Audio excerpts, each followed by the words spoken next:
Assalamualaikum warahmatullahi wabarakatuh. Perkenalkan, nama saya Oktaviana, NPM 1940 10 1031, Prodi Aquacultur, Universitas Borneo Tarakan. Di video kali ini saya akan membuat video mengenai bakteriologi untuk memenuhi tugas dasar-dasar mikrobiologi aquacultur. Apa itu bakteriologi? Bakteriologi adalah ilmu yang mempelajari tentang bakteri dan segala aspek yang menyertainya. Jadi di video kali ini kita akan membahas mengenai bakteri. Bakteri berasal dari bahasa Yunani, yaitu bakterion atau bakterium, yang berarti batang atau tongkat. Selanjutnya, kita akan membahas mengenai ciri-ciri umum bakteri. Yang pertama, bakteri berukuran kecil dengan diameter 0,5 sampai 1 mikron dan panjang 1 sampai 20 mikron. Karena ukuran yang kecil, bakteri juga disebut mikroorganisme. Yang kedua, bakteri mempunyai dinding sel. Yang ketiga, bakteri hanya dapat dilihat dengan menggunakan mikroskop. Yang keempat, bakteri hidup secara soliter atau berkoloni. Yang kelima, bakteri bersel satu atau biasa disebut uniseluler. Dan yang terakhir, yang keenam, bakteri tidak memiliki membran inti atau prokariotik. Selanjutnya, kita membahas struktur dasar sel bakteri. Yang pertama, sitoplasma, berfungsi sebagai wadah reaksi-reaksi metabolisme sel. Yang kedua, ribosom. Ribosom adalah organel kecil yang berfungsi sebagai tempat terjadinya sintetis protein.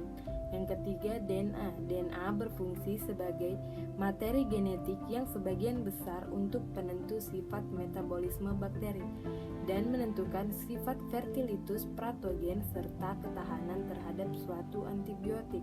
Dan yang keempat, membran plasma, berfungsi untuk melapisi sitoplasma dan mengontrol pergantian zat yang ada pada sel dari zat yang berada di luar sel.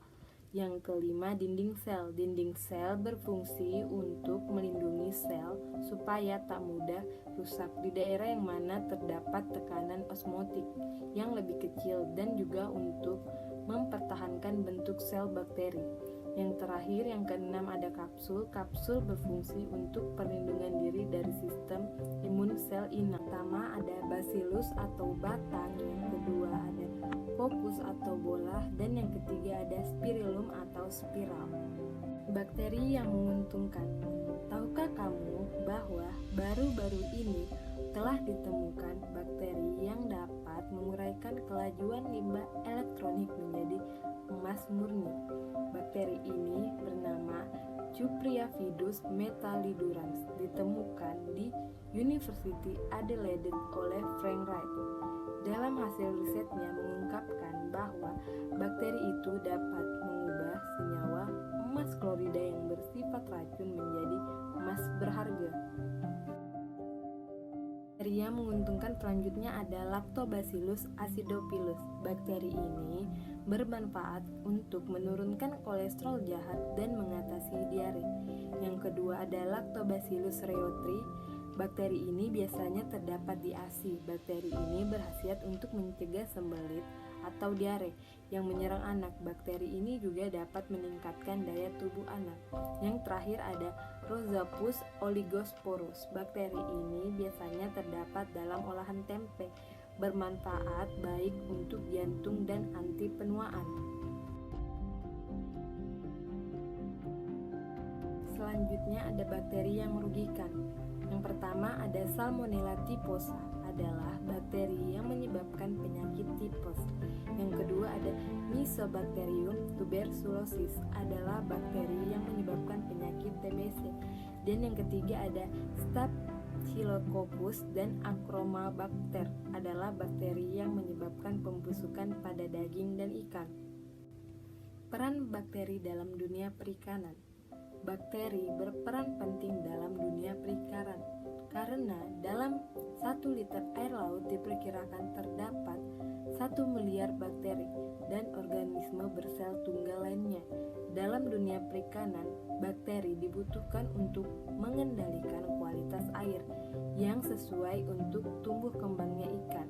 Dan bakteri juga merupakan salah satu agen biologi yang berperan sebagai organisme pengurai sisa pakan dan bahan organik di dasar perairan. Sifat dari bakteri yang menguntungkan bagi ikan dapat menekan pertumbuhan bakteri jahat atau patogen. Dengan probiotik seperti maka ikan menjadi lebih sehat, bisa membantu proses penyembuhan ikan yang sakit dan menjaga kualitas air sehingga tidak keruh ataupun berbusa, serta melancarkan metabolisme ikan. Sekian dari video saya, terima kasih telah menonton. Mohon maaf apabila ada kesalahan kata yang saya sengaja maupun yang saya tidak sengaja dalam penyampaian materi. Terima kasih telah menonton.